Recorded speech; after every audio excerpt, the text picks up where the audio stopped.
Que vas-tu trouver dans cette vidéo? Eh bien, comment entretenir sa moto? On va parcourir différents points. On va commencer par la dépose du carénage, le remplacement de la croix de distribution. Ici, ça sera sur une Ducati 900 SS de 2000. La vidange d'huile moteur, le contrôle du niveau d'huile, le remplacement des bougies, le remplacement du liquide d'embrayage et également celui du liquide de frein. On va parler des galères que j'ai rencontrées et comment je les ai résolues, les erreurs que j'ai commises et des trucs et astuces. Allez, c'est parti!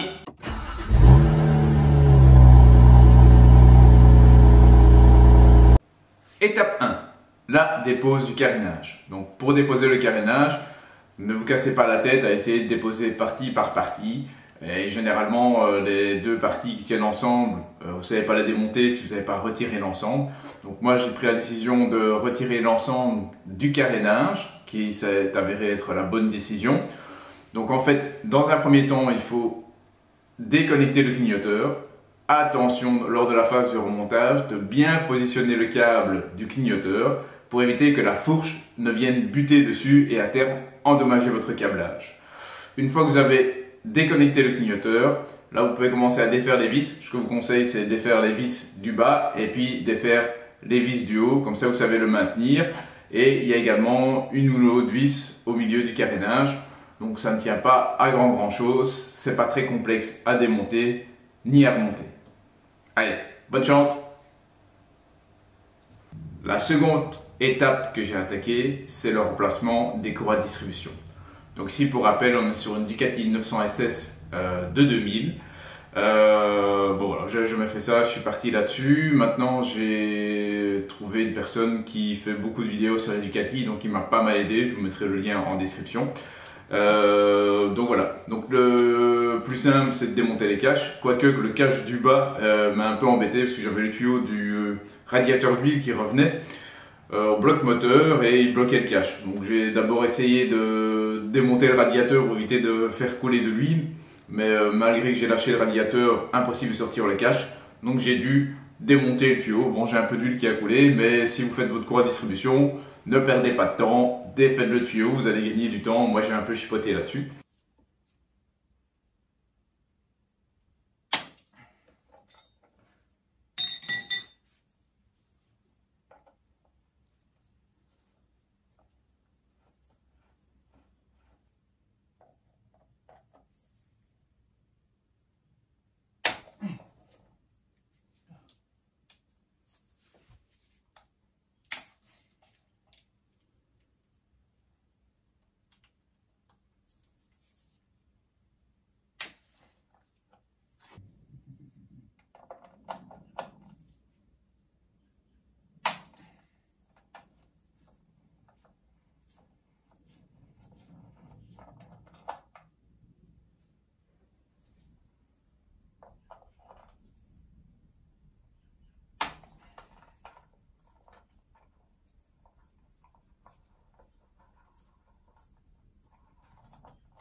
Cette séquence va passer en accéléré, parce que comme je l'ai dit plus tôt dans la vidéo, j'ai voulu déposer le radiateur de son support pour gagner du mou au niveau du tuyau d'arrivée d'huile, mais ça s'est avéré inutile, donc passons ça rapidement.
Ensuite, ce qu'il faut, c'est bien mettre les courroies de distribution, enfin la distribution sur les 3 points de repère qui sont ceux-ci.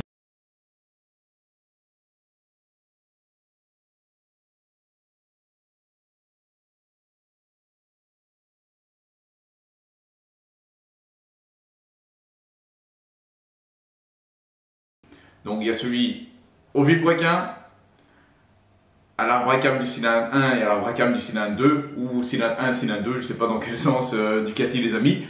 Enfin, c'est pas important dans le remplacement de la distribution. Ce qui est très important, c'est d'être en face des points de repère.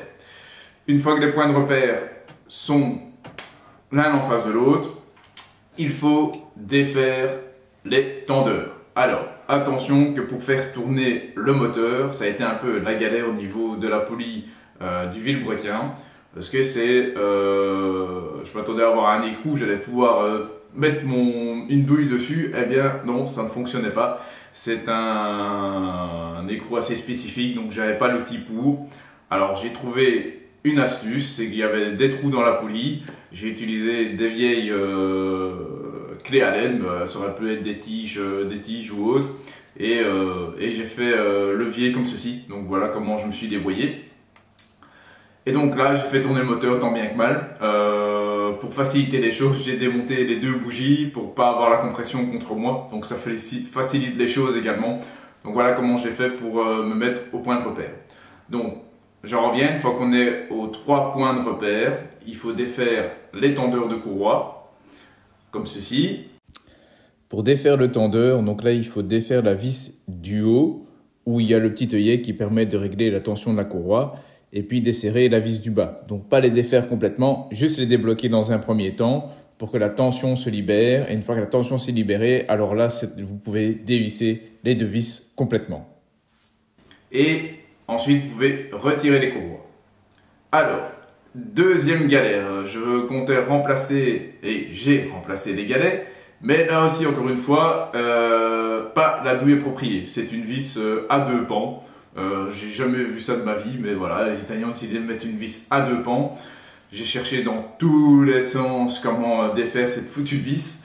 Ça marchait pas et je pense qu'au bout de 2h, 2h30 de recherche, à un moment donné, je me suis résolu et j'ai fait ça entre guillemets comme un boucher, marteau burin, j'ai pas eu trop le choix. Heureusement, j'ai pas dû taper comme un âne, c'était pas serré comme un fou non plus. Donc j'ai vraiment donné 2-3 petits coups et puis à la clé de 10 j'ai su desserrer les galets, heureusement, parce que je voulais remplacer les galets. Donc j'ai remplacé les 2 galets tendeurs et les 2 galets de renvoi. Chance, c'est que les nouveaux galets sont modifiés et là ce sont des vis classiques, heureusement, sinon je pense que j'aurais laissé les anciens galets. Mais vu que j'avais des nouvelles vis sur les nouveaux galets, j'ai décidé d'y aller au marteau burin, malheureusement, j'ai pas le choix. Voilà, si j'ai pu vous aider, c'est bien.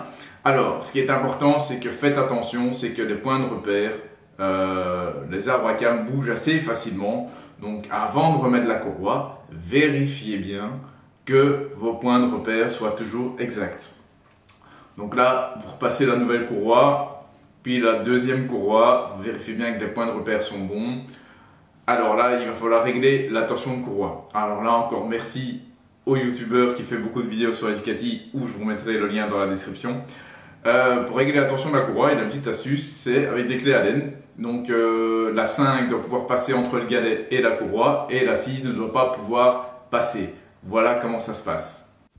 Avant de contrôler la tension de la courroie, il faut régler la tension de la courroie. Malheureusement, c'est une séquence que je n'ai pas su filmer. Donc pour régler la tension de la courroie, il faut passer la clé Allen de 5 entre la courroie et le galet tendeur. Donc le galet tendeur, il faut mettre les vis contre et les desserrer un tout petit peu juste pour le rendre libre pour pouvoir régler la tension.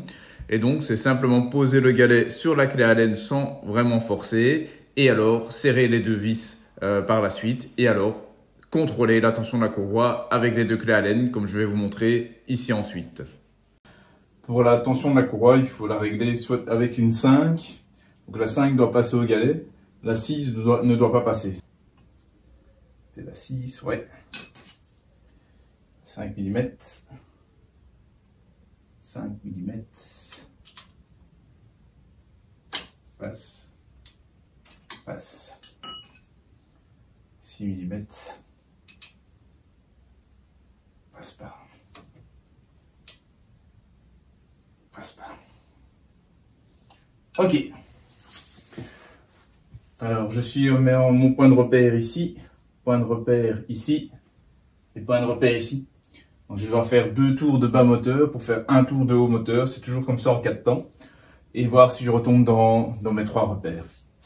Donc une fois que vous avez réglé la tension des 2 courroies et serré le galet tendeur, je vous invite à faire, c'est pas que je vous invite, vous devez faire, enfin maintenant vous avez encore le choix, donc je vous invite effectivement à faire 2 tours moteur. Pourquoi? Parce qu'en fait il faut faire 2 tours de vilebrequin pour que le haut moteur fasse un tour.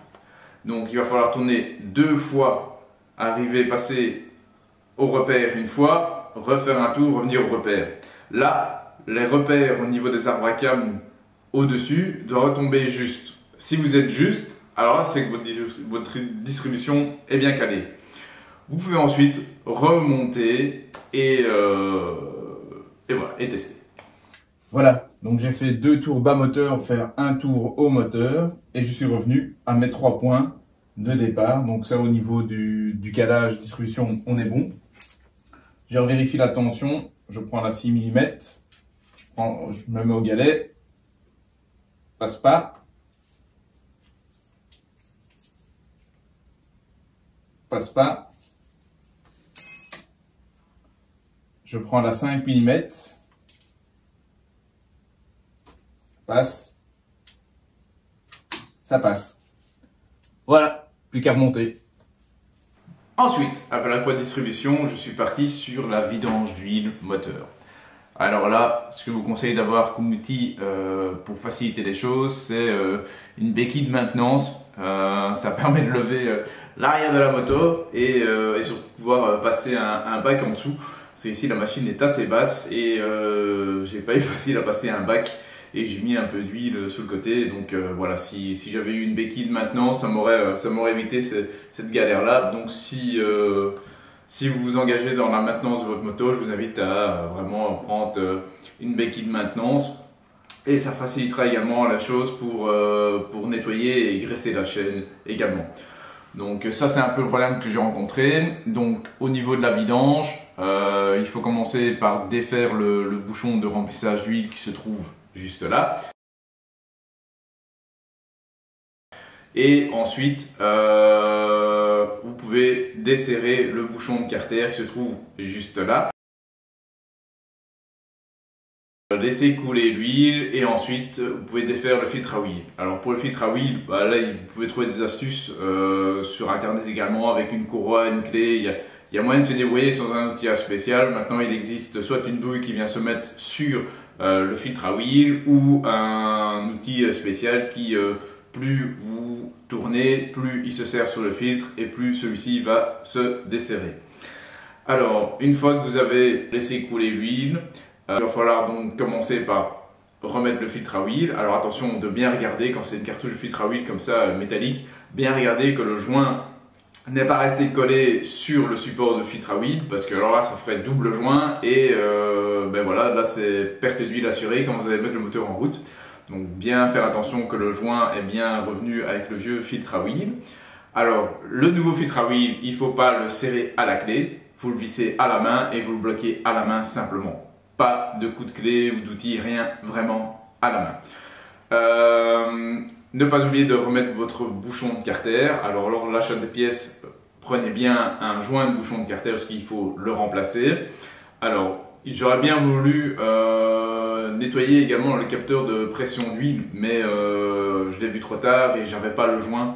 Donc là aussi, si vous faites l'entretien à la Ducati 900 SS, on peut nettoyer. Il y a un petit filtre au niveau du capteur de pression d'huile. Et j'ai pas mal hésité et finalement ben, voilà, je l'ai pas démonté parce que j'avais pas le joint et j'avais pas envie de risquer d'une perte d'huile. Mais voilà, donc ça c'est une des erreurs que j'ai un peu faites. J'avais pas l'information à l'époque, donc voilà, je vous la partage. Et c'est quelque chose que vous retrouverez à nouveau vers le youtubeur qui fait beaucoup de vidéos sur les Ducati, dont le lien est dans la description. Bien, et donc là ensuite, vous allez devoir remettre l'huile. Donc là, j'ai remis un gros 4 litres, je pense, si je dis pas de bêtises, à vérifier. C'est comme ça, ça vous donne un peu l'idée de la quantité d'huile que vous devez commander. Et voilà comment vous allez devoir contrôler le niveau d'huile via ce petit œil. Alors, il faut que la moto soit droite et pas sur sa béquille. Et c'est quelque chose qu'il faudra contrôler parce qu'une fois que vous allez mettre le moteur en route, le niveau d'huile va descendre. Et donc là, vous allez devoir remettre à niveau après la mise en route, car le filtre à huile va se remplir et donc faire descendre le niveau d'huile. Sauf si vous connaissez la quantité exacte, chose que je ne connaissais pas vraiment sur la moto. On m'avait dit, je pense 4 litres 2 si je dis pas de bêtises. Mais voilà, j'ai préféré y aller par étapes. J'ai rempli jusqu'au maximum, j'ai mis en route, elle est redescendue, je l'ai coupée et j'ai complété le niveau d'huile. Je pense que c'était à peu près tout pour le niveau d'huile et le remplacement de filtre à huile et d'huile. Voilà, rien de très compliqué. Une opération que j'ai faite qui n'est pas obligatoire mais qui est quand même conseillée. Moi, après le remplacement de la courroie de distribution et le remplacement de l'huile, je voulais pas prendre de risque. Je voulais m'assurer qu'au niveau de la courroie tout se passait bien et je voulais également que le circuit d'huile soit réalimenté directement.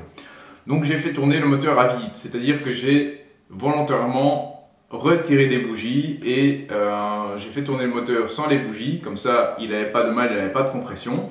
Et j'étais sûr de pouvoir vérifier mon calage de distribution. J'avais gardé les caches ouverts parce que je voyais que tout se passait bien. Et ça m'a permis également de remplir le filtre à huile et déjà réalimenter le circuit d'huile correctement. Et voilà, la vidange est faite, nouveau filtre à huile. Le bouchon de la vidange d'huile se trouve ici en dessous du carter. Et là vous avez pour remplir l'huile et ici vous avez la jauge minimum, maximum. J'ai laissé les caches de la courroie démontées, ça va me permettre de voir que tout se passe bien. Ici j'ai enlevé les bougies, je vais la starter comme ça sans les bougies pour faire monter la pression d'huile, comme c'est une moto qui a pu tourner depuis longtemps et qu'on vient de faire la vidange d'huile. Voilà, je fais ça tout de suite.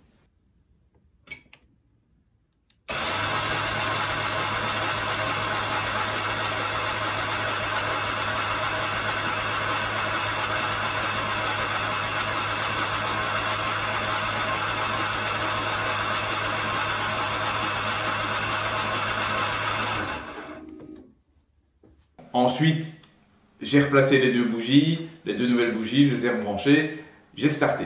Bon, j'ai essayé de sauver la vieille batterie, elle a donné tout ce qu'elle pouvait, mais lors du premier start, j'ai pas su être fixé parce que, ben voilà, panne de batterie. Bon voilà, j'ai fait tourner le moteur sans les bougies, donc ça a permis de faire remonter l'huile dans tout le circuit. D'ailleurs, je vous ai fait une photo avant, après, et on voit que le niveau est descendu. Et ça m'a permis également de m'assurer que les pistons n'allaient pas cogner les soupapes, que mon calage de distribution était bien bon. Bon ben voilà, c'est le grand saut.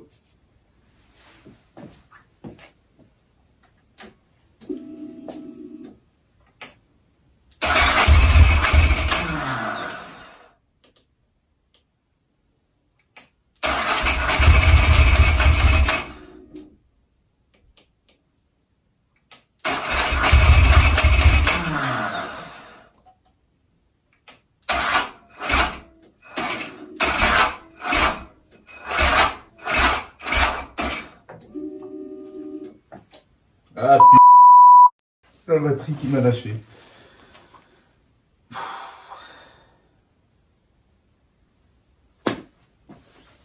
Bon ben, batterie HS. J'ai pas su la sauver.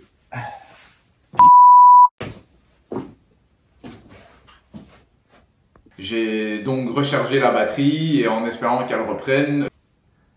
Deuxième tentative, on croise les doigts, on espère que la batterie va tenir le coup.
Le remplacement du liquide d'embrayage. Alors là, ça fait partie d'une de mes erreurs également. Je me suis fait avoir. J'ai tout simplement défait le bouchon du bocal qui se trouve du côté de la poignée d'embrayage. Et il y avait une partie noire dans le bocal et j'ai pensé bêtement que c'était un filtre. Ah ben non, c'est une membrane en caoutchouc et donc en fait quand j'ai mis mon liquide, ça se remplissait pas et j'ai failli déborder. Donc faites bien attention quand vous faites des liquides de frein d'embrayage, de toujours avoir du nettoyant en frein car le liquide de frein est très corrosif, donc il ne faut pas laisser ça couler sur votre machine ou la peinture, il faut nettoyer directement. Et donc voilà, heureusement j'en suis rendu compte, donc ça n'a pas coulé, j'ai su aspirer l'huile avec un chiffon. Donc quand vous défaites le bouchon du réservoir, retirez la petite membrane en caoutchouc qui fait certainement office de joint quand la machine bascule, prend de l'angle. Donc voilà, là je me suis fait avoir à ce niveau-là. Donc là, chose assez simple, dans un premier temps vous ouvrez le purgeur au niveau du cylindre d'embrayage. Vous pompez pour vider le réservoir, ne le videz pas complètement sinon vous allez aspirer de l'air, là vous êtes parti pour une plus longue durée de purge. Donc vous laissez un peu de liquide, vous remettez du nouveau, vous repompez, vous maintenez enfoncé, vous fermez le purgeur, vous remettez du liquide, vous réouvrez le purgeur, vous repompez, vous maintenez enfoncé, la pédale sur une moto, la poignée d'embrayage.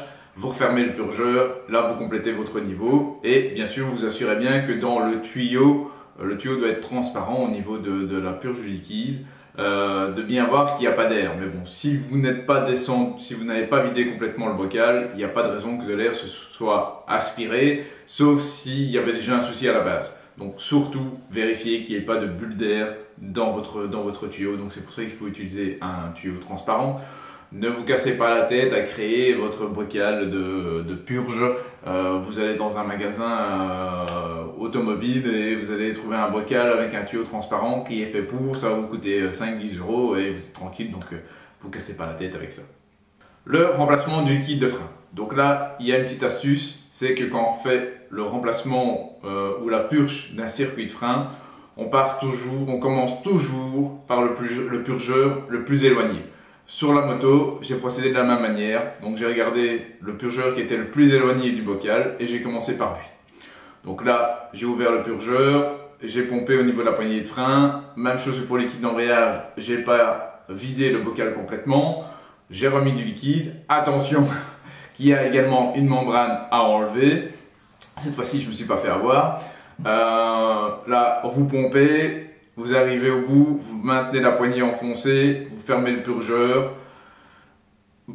Là, vous pouvez passer au purgeur suivant, vous remettez du liquide, même chose, jusqu'au dernier purgeur de frein. Alors, toujours bien vérifier que vous avez une poignée avec toujours la résistance. Si maintenant vous prenez la poignée et que progressivement vous arrivez jusqu'à la poignée à fond, comme si vous aviez la poignée d'embrayage, c'est que là, il y a quelque chose qui s'est mal passé, c'est que vous avez aspiré de l'air. Donc la même chose que pour l'embrayage, toujours bien regarder qu'il n'y ait pas de bulle d'air dans votre tuyau.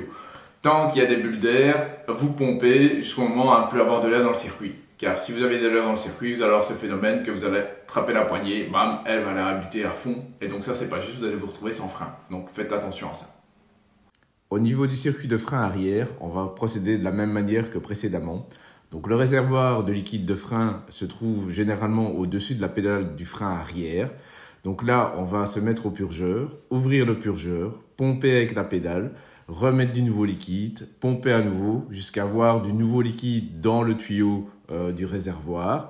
Il faut bien s'assurer qu'il n'y ait pas d'air. S'il n'y a pas d'air, vous maintenez la pédale de frein enfoncée à fond, vous fermez le purgeur sur la mâchoire de frein. Ensuite, vous vérifiez bien que vous avez une résistance au niveau de la pédale de frein. Donc, vous avez une bonne garde, qu'elle ne s'enfonce pas complètement. Si elle s'enfonce complètement, cela veut dire que vous avez de l'air dans le circuit. Et ça veut dire que vous n'avez plus de frein arrière. Donc, il faut être vigilant par rapport à ça. Et voilà, donc je vais mettre des nouvelles bougies. Ce qui est important toujours quand vous mettez des nouvelles bougies, c'est de voir que l'écartement entre les deux électrodes n'a pas été écrasé dans la boîte. Sinon, ça fait une mauvaise étincelle. Donc, il faut toujours être vigilant par rapport à ça. Bien, donc les bougies se trouvent toutes les deux du côté gauche de la moto. Donc celle du premier cylindre se trouve ici devant, je veux dire derrière la roue avant. Et la seconde se trouve ici, en dessous du réservoir. Vous avez le réservoir, là vous tombez sur la bougie. Au niveau du filtre à air, c'est simple, il est en dessous du réservoir et il y a juste les petits clips à faire sauter, soulever le cache et vous avez le filtre à air. Moi je ne l'ai pas remplacé parce que c'est un filtre à air KN, donc c'est un filtre qui ne se remplace pas mais qui se nettoie et qui se retraite. Donc au niveau de l'écologie c'est pas mal, c'est pas une pièce qu'on prend, qu'on jette, c'est une pièce qu'on prend, qu'on nettoie et qu'on replace. Donc voilà, moi j'ai pas remplacé le filtre à air parce que la Ducati ici a déjà un filtre à air nettoyant. Pour la dépose du filtre à air, je vais vous renvoyer sur la vidéo comment déposer la batterie de sa moto. Car là il y a déjà la procédure pour pouvoir lever le réservoir et accéder au boîtier du filtre à air. Donc une fois que vous allez accéder au boîtier du filtre à air, vous allez voir le clip ici sur l'extrait que vous pouvez ouvrir avec un petit tournevis. Une fois que vous l'avez fait sauter avec le tournevis, vous allez pouvoir retirer la partie haute du boîtier du filtre à air, remplacer le filtre à air, puis vous remettez simplement le cache supérieur et vous repoussez le clip à l'aide de votre pouce. Pièce budget. Bon ben moi je n'avais aucune référence de pièces, j'ai pas l'habitude des sites pièces moto. Donc j'ai décidé d'acheter les pièces chez Ducati et très honnêtement c'est onéreux, j'en ai eu pour plus de 600 €. Un galet c'est 100 €, 100 € par galet, ça fait mal au portefeuille. Donc moi ici je vous mets les références de pièces, comme ça si ça vous permet de trouver les pièces sur un marché parallèle, même d'origine Ducati, si ça peut vous aider tant mieux. Mais moi ici pour le premier achat je préférais faire un achat chez un concessionnaire pour être sûr des pièces. Maintenant que j'ai les références, prochaine fois j'achète en extérieur parce qu'au niveau du budget honnêtement ça fait mal.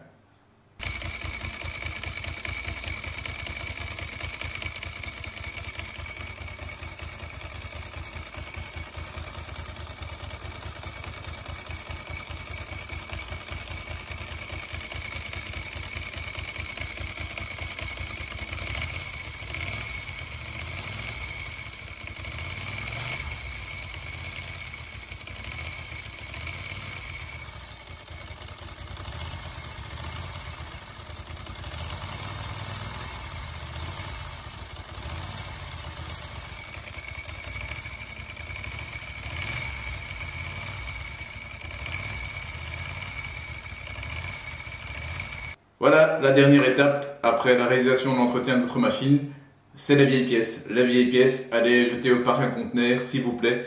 Ça fait du bien à la nature, ça ne vous coûte rien, juste un peu de temps. Et n'oubliez pas que c'est grâce à la nature qu'on peut profiter de ces belles machines. Allez, bonne route!